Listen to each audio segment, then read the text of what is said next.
اللهم اغفر له اللهم ارحمه. بعد التكبيرة الرابعة اللهم لا تحرمنا أجره ولا تفتنا بعده واغفر لنا وله وللمسلمين.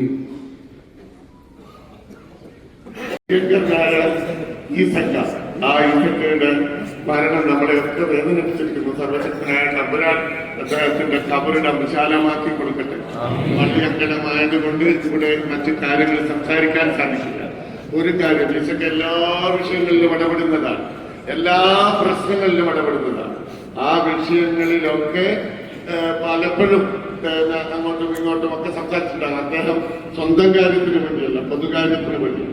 ആ മനുഷ്യനെ നിങ്ങളൊക്കെ നമ്മുടെ ഈസക്കാർക്ക് വേണ്ടി വർത്താനത്തിലോ മറ്റോ എന്തെങ്കിലും വന്നു പോയിട്ടുണ്ടെങ്കിലൊക്കെ പൊരുത്തപ്പെട്ടു കൊടുക്കുക.